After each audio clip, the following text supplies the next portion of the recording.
ആശയത്തെക്കുറിച്ച് പറഞ്ഞ വാക്ക് ഞാൻ പറഞ്ഞല്ലോ. ഫജഅൽനാഹു ഫീ ഖറാരിൻ മകീൻ. സുരക്ഷിതമായ സ്ഥാനമാണ് ഗർഭാശയം എന്ന് പറഞ്ഞാൽ അല്ലാഹു സുബ്ഹാനഹു വ തആല ഒരു കുഞ്ഞിന് ജന്മം കൊടുക്കുമ്പോ അവൻ റബ്ബായിട്ട് പരിപാലിക്കുമ്പോ ഗർഭാശയത്തിന്റെ വായുടെ ഭാഗത്തായി ഒരു കുഞ്ഞ് കടന്നു പോകുന്ന ഗർഭാശയത്തിന്റെ ഒരു സ്ത്രീയുടെ ഗർഭാശയത്തിന് മൂടിക്കെട്ടി കിടക്കുന്ന ഗർഭാശയത്തിന്റെ മുകൾ ഭാഗത്തായി അല്ലാഹു ഒരു അരിപ്പ വെച്ചിട്ടുണ്ട്. ആ അരിപ്പയുടെ പേര് പ്ലാസന്റ എന്നാണ്. കുഞ്ഞ് കിടക്കുന്ന ഗർഭാശയത്തിന്റെ കവാടത്തിന്റെ മുകളില് ഏകനായ തമ്പുരാൻ ഒരു അരിപ്പ വെച്ചിരിക്കുകയാണ്. എന്തിനെന്നറിയുമോ? ഉമ്മാന്റെ ശരീരത്തിലെ വിഷാംശങ്ങളോ ഉമ്മയുടെ രക്തത്തിൽ വിഷാംശങ്ങൾ കലർന്നാല് അതാ കുഞ്ഞിനെ ബാധിക്കാതിരിക്കാൻ, ഉമ്മയുടെ ഭക്ഷണ പദാർത്ഥത്തിൽ അടങ്ങിയിരിക്കുന്ന രാസവസ്തുക്കൾ കുഞ്ഞുങ്ങളിലേക്ക് പകരാതിരിക്കാൻ അല്ലാഹു ഗർഭാശയത്തിന്റെ കവാടത്തില് ഒരരിപ്പ വെച്ചിരിക്കുകയാണ്. ആ അരിപ്പയിൽ നിന്ന് അരിച്ചിട്ട് നല്ലതല്ലാതെ വെളിയിലോട്ട് പോവുകയില്ല. കാരണം ഒരു കുഞ്ഞ് നിർമ്മലമായിരിക്കണം, നവജാത ശിശു നിർമ്മലമായിരിക്കണം. അതിനുവേണ്ടി അല്ലാഹു ഗർഭാശയത്തിന്റെ മുകളിൽ ഒരു അരിപ്പ വെച്ചിരിക്കുകയാണ്. ആ കുഞ്ഞിന് യാതൊരുവിധ വിഷാംശങ്ങളേക്കാതിരിക്കാൻ ഒരു നിർമ്മലമായ അവസ്ഥയിലാണ് 9 മാസവും 10 ദിവസവും താമസിച്ചിട്ട് അതാ നിന്റെ 3ാമത്തെ ലോകത്തേക്ക് നീ വരാൻ പോവുകയാണ്. കാരണം എന്തെന്നറിയോ? 9 മാസവും 10 ദിവസവും പൂർത്തിയാകുമ്പോ അല്ലാഹു പറഞ്ഞു നിന്റെ 2ാമത്തെ ലോകം കഴിഞ്ഞു, ഇനി നീ പൊയ്ക്കൊള്ളുക നിന്റെ 3ാമത്തെ ലോകത്തേക്ക്. അപ്പോഴാണ് പ്രസവം നടക്കുന്നത്. അതാ ഒരു കുഞ്ഞ് ജനിക്കാൻ പോവുകയാണ്. ആ കുഞ്ഞു ലോകത്തേക്ക് വരാൻ പോവുകയാണ്. അല്ലാഹു അതിനു വേണ്ടിയുള്ള സംവിധാനം ഒരുക്കുകയാണ്. സഹോദരങ്ങളെ, ലോകത്തിലെ ഏറ്റവും വലിയ സംഭവം നടക്കാൻ പോവുകയാണ്. ഒരു കുഞ്ഞിന്റെ ജനനം എന്ന് പറഞ്ഞാൽ നിസ്സാരമല്ല. ഇന്ന് നടന്ന ഏറ്റവും വലിയ സംഭവം ഏതാണ് ചോദിച്ചാല് ആ സംഭവം ലോകത്തെവിടെയെങ്കിലും ഒരു കുഞ്ഞ് പറഞ്ഞാൽ ആ കുഞ്ഞിന്റെ ജനനമാണ്. കാരണം എന്താ? ഇന്ന് ജനിച്ച ഈ കുഞ്ഞ് ഏതെങ്കിലും ഗവൺമെന്റ് ആശുപത്രിയുടെ വരാന്തയിൽ ജനിച്ച ഈ കുഞ്ഞ് നാളത്തെ പ്ലേറ്റോ ആവില്ലെന്ന് ആര് കണ്ടു? ഈ കുഞ്ഞു നാളെ ഒരു സോക്രട്ടീസ് ആവില്ലെന്ന് ആര് കണ്ടു? ഈ കുഞ്ഞു നാളെ ഒരു അരിസ്റ്റോട്ടിൽ ആവില്ലെന്ന് ആര് കണ്ടു? ഈ കുഞ്ഞു നാളെ ഒരു ഇമാമുദ്ദീൻ സഞ്ജി ആവില്ലെന്ന് ആര് കണ്ടു? ഈ കുഞ്ഞു നാളെ ഒരു സലാഹുദ്ദീൻ അയ്യൂബി ആവില്ലെന്ന് ആര് കണ്ടു? ഈ കുഞ്ഞു നാളെ ഒരു ഉമർ മുഖ്താർ ആവില്ലെന്ന് ആര് കണ്ടു? ഒരു കുഞ്ഞിന്റെ ജനനം ലോകത്തിലെ വലിയൊരു സംഭവമാണ്. അല്ലാഹു പറഞ്ഞു, മനുഷ്യ നിന്റെ 2ാമത്തെ ലോകം തീരാൻ പോവുകയാണ്, പൊയ്ക്കൊള്ളുക നീ ഒരു പുതിയ ലോകത്തേക്ക്. ഞാൻ കടക്കട്ടെ, 3ാമത്തെ ലോകമാണ് ആലമുദ്ദുനിയാ. നമ്മൾ ഈ ജനിച്ചു വീണ ഭൂലോകമില്ലേ, 2 ലോകം കടന്നിട്ട് 3ാമത്തെ ലോകത്താണ് നാം നിൽക്കുന്നത്. അതാ ഉമ്മാന്റെ ഗർഭാശയത്തിൽ കിടന്ന ഒരു കുഞ്ഞതാ കരഞ്ഞുകൊണ്ട് പൊട്ടിക്കരഞ്ഞുകൊണ്ട് ഭൂമിയിലേക്ക് വരികയാണ്. പൊട്ടിക്കരഞ്ഞുകൊണ്ട് വരികയാണ്. 1000 മോഹങ്ങളും ലാഭങ്ങളും കൊതിയുമായി. ഇനിയാണ് നാം നമ്മുടെ വിഷയം ശ്രദ്ധിക്കേണ്ടത്. കുഞ്ഞതാ ജനിച്ചു വീഴുകയാണ്. 2 കൈയും കൂട്ടിപ്പിടിച്ച് മടക്കി പിടിച്ചിട്ട് പൊട്ടിക്കരഞ്ഞുകൊണ്ടാണ് ഒരു കുഞ്ഞിന്റെ ജനനം ഇവിടേക്ക് നടക്കുക. അതെന്താണെന്നറിയുമോ? ഒരു കുഞ്ഞിതാ കൈ മുറുക്കി അടച്ചു പിടിച്ചിട്ടാണ് വെളിയിലോട്ട് വരുന്നത്. എന്തിനാണ് സഹോദരങ്ങളെ കൈ ഇങ്ങനെ മുട്ടി ചുരുട്ടി പിടിച്ചിരിക്കുന്നത്? എപ്പോഴാണ്? എപ്പോഴും കൈയുടെ ഉള്ളിൽ എന്തെങ്കിലും ഇരിക്കുമ്പോഴാണ് ആരും കാണാതെ കൈ നാം ഇങ്ങനെ അടച്ചു പിടിക്കുന്നത്. ജനിച്ചു വീഴുന്ന നവജാത ശിശുവിന്റെ കയ്യിൽ എന്താണുള്ളത്? ഒന്നുമില്ലാത്ത കുഞ്ഞന്റെ കൈ ഇങ്ങനെ ചുരുട്ടി പിടിച്ചുകൊണ്ട് ലോകത്തേക്ക് കടന്നു വന്നു. അതാണ് അല്ലാഹു നമ്മോട് ചിന്തിക്കാൻ പറഞ്ഞത്. ഒരു കവി ചോദിച്ചു അത്ര, എന്തുകൊണ്ടാണ് കുഞ്ഞിങ്ങനെ കൈ മുറുകി അടച്ചു പിടിച്ചിരിക്കുന്നത്? അവന്റെ കൈക്കുള്ളിൽ എന്താണ് ഇരിക്കുന്നത്? കവി ചോദിച്ചു അത്ര കുട്ടിയോട്, മോനെ മുത്തേ കണ്ണേ തേനെ പാലേ മുട്ടി സേ ക്യാ ഹേ ആനെ വാലാ ജിന്ദഗി കി സ്വപ്നാ ഹേ. ഏ പൊന്നു മോനെ, മുട്ടി സേ ക്യാ ഹേ, നിന്റെ കൈക്കുള്ളിൽ എന്താണ് നീ ആരും കാണാതെ ഇങ്ങനെ മടക്കി വെച്ചിരിക്കുന്നത്? ആ സമയത്ത് നവജാത ശിശു എന്നോട് മറുപടി പറഞ്ഞു അത്രേ. ഇല്ലില്ല, നവജാത ശിശു മറുപടി പറയില്ല. കവി അദ്ദേഹത്തിന്റെ ഭാവനയിൽ പറയുകയാണ്, എന്റെ കൈക്കുള്ളിൽ എന്താണെന്നറിയുമോ? ആനേവാല ജിന്ദഗി കി സ്വപ്നാ ഹേ, എന്റെ ഇനിയുള്ള ജീവിതത്തിലെ സ്വപ്നങ്ങളാണ് എന്റെ കൈക്കുള്ളിൽ ഞാൻ മടക്കി വെച്ചിരിക്കുന്നത്. 1000 സ്വപ്നങ്ങളുമായി 1000 ആഗ്രഹങ്ങളുമായി നീതാ 3ാമത്തെ ലോകത്തോട്ട് കടന്നു വരികയാണ്. നിന്റെ ഒടുക്കത്തെ ആഗ്രഹങ്ങളുമായിട്ടാണ് വരുന്നത്. മനുഷ്യൻ എത്രയോ ആഗ്രഹങ്ങളാണ്. മനുഷ്യൻ ഏറ്റവും വലിയ മോഹത്തിന്റെ അടിമയാണ്. മനുഷ്യന് ഏറ്റവും കൂടുതൽ മോഹം മണ്ണിനോടാണ്. മനുഷ്യന് മോഹം മണ്ണിനോടാണ്. മണ്ണിന് മോഹം മനുഷ്യനോടാണ്. നമുക്കെല്ലാവർക്കും മോഹം എന്താണ്? മണ്ണ് വാരി കൂട്ടണം. എത്ര വാങ്ങിച്ചു കൂട്ടിയാലും മോഹം തീരില്ല. എത്ര മണ്ണ് വാരി കൂട്ടിയാലും മനുഷ്യന് മോഹം തീരില്ല. മനുഷ്യന് മോഹം മണ്ണിനോടാണ്. മണ്ണിന് മോഹമോ മനുഷ്യനോടാണ്. മനുഷ്യനും മണ്ണും കൂടെ മോഹത്തിന്റെ കാര്യത്തിൽ മത്സരിക്കുകയാണ്. അവസാനം കല്ലൂര് പള്ളിസ്ഥാനത്ത് കിടക്കുന്ന മണ്ണ് മോഹിക്കുന്നത് നിന്നെയാണ്. കല്ലൂര് പള്ളിക്കാട്ടിലെ മണ്ണ്, ആ മണ്ണിന് മോഹം നിന്നെയാണ്. കണ്ടോ, കൊതിയോടെ നോക്കിക്കൊണ്ട് നിൽക്കുന്നത് കണ്ടോ? രണ്ടുപേരും മനുഷ്യന് മോഹമോ മണ്ണ് പിടിച്ചടക്കാനാണ്.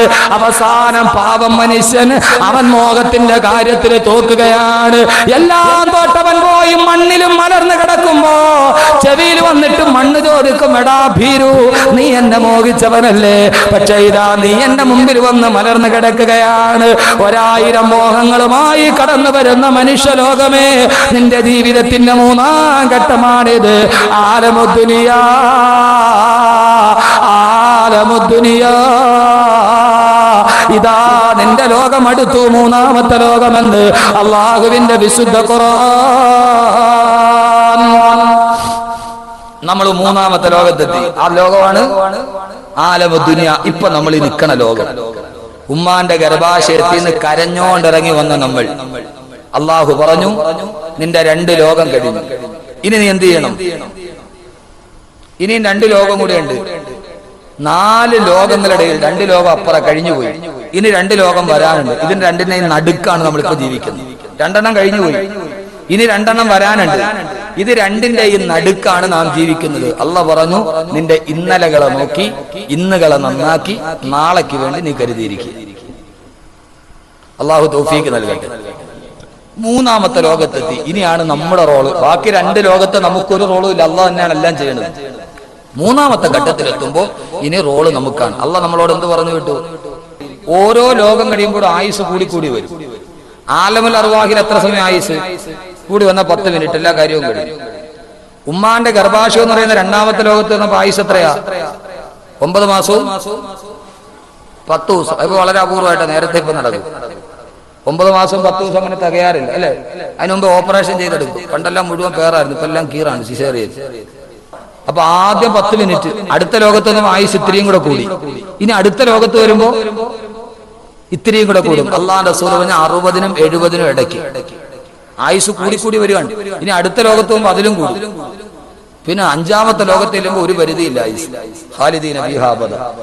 ഉമ്മാന്റെ ഗർഭാശയത്തിൽ നിന്ന് വെളിയിലോട്ട് വന്നതുപോലെ തന്നെ സഹോദരങ്ങളെ, നമ്മുടെ ജീവിതത്തിന്റെ ഒടുക്കവും നമ്മുടെ ജീവിതത്തിന്റെ തുടക്കവും ജീവിതത്തിന്റെ ഒടുക്കവും ഒരേപോലെയാണ്. നമുക്ക് ഗുഹ വല്ലാതെ പേടിയാണ് അല്ലേ? ഗുഹയുടെ ഇരുട്ട്. ഇവിടെ നിന്ന് ട്രെയിനിൽ കയറി കോട്ടയത്തോട്ട് പോകുമ്പോ ധാരാളം ട്രെയിന് പാളത്തിൽ കൂടെ പോകുമ്പോ ഗുഹയെ കൂടെ കയറി പോകണം. ഇരുട്ട് കമ്പാർട്ട്മെന്റ് വന്നാൽ നമുക്ക് ഭയങ്കര പേടിയാണ്. ഈ ഇരുട്ടാർന്ന ഗുഹയിൽ കയറി തന്നെ ഇരിക്കാൻ നമുക്ക് വലിയ പേടിയല്ലേ?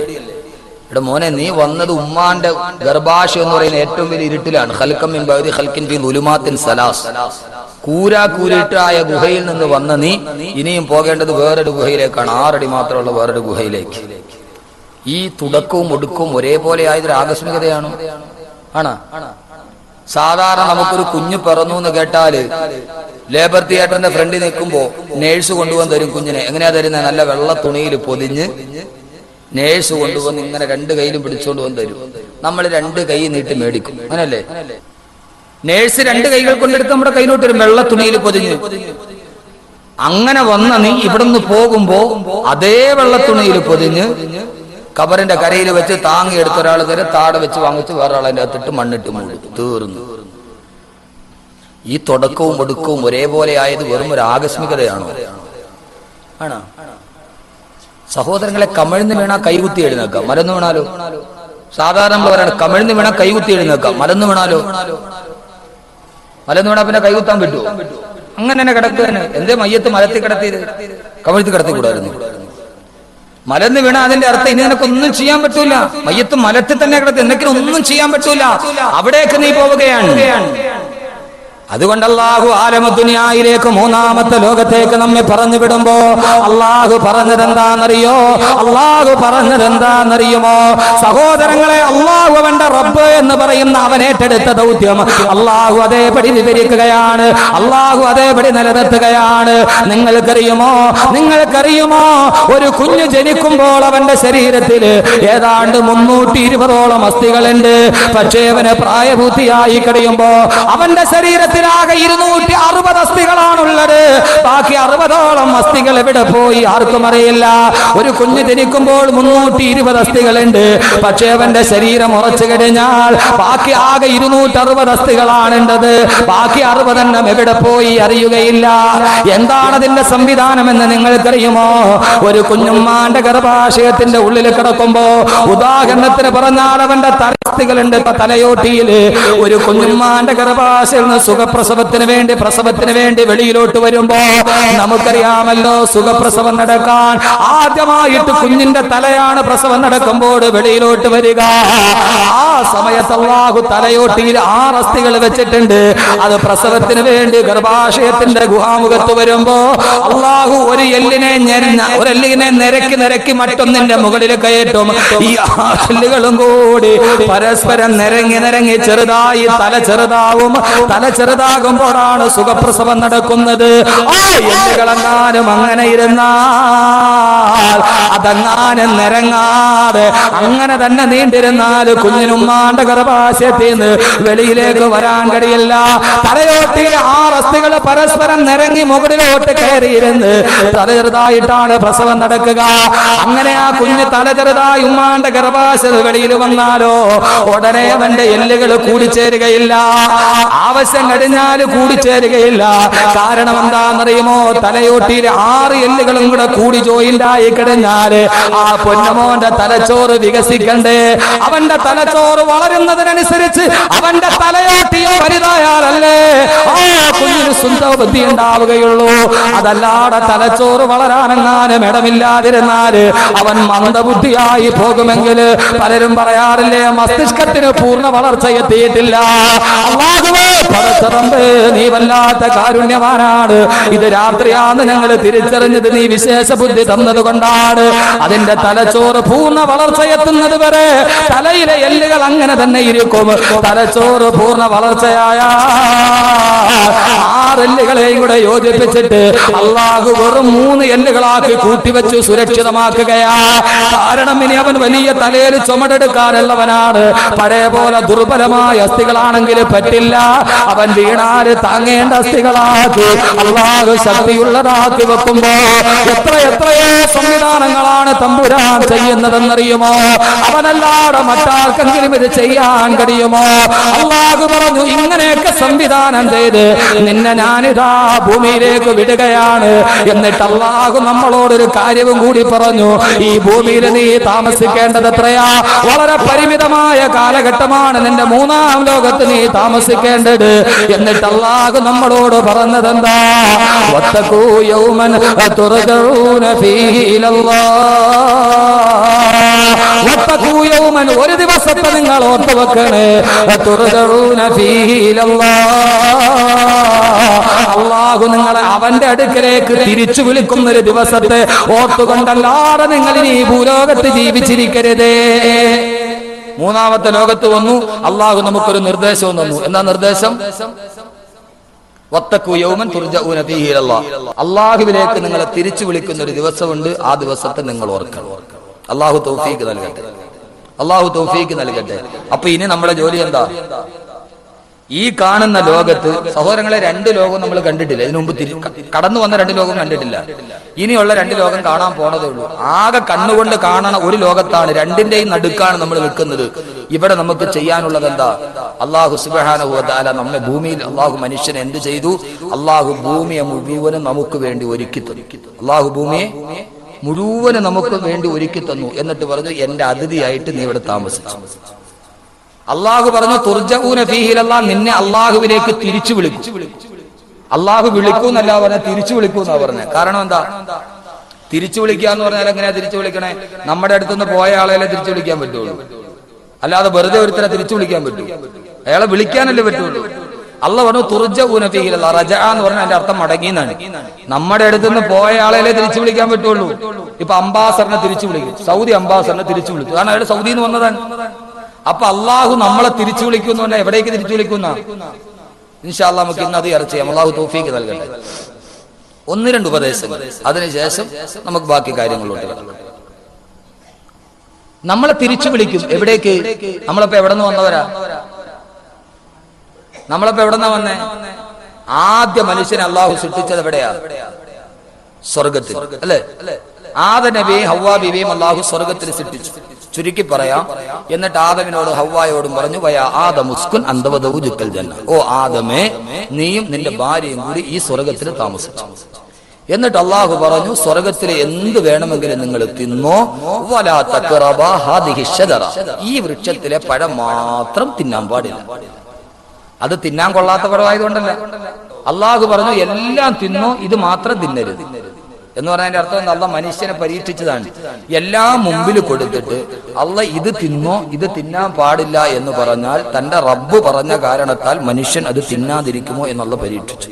മനുഷ്യൻ പരീക്ഷണത്തിൽ തോറ്റുപോയി.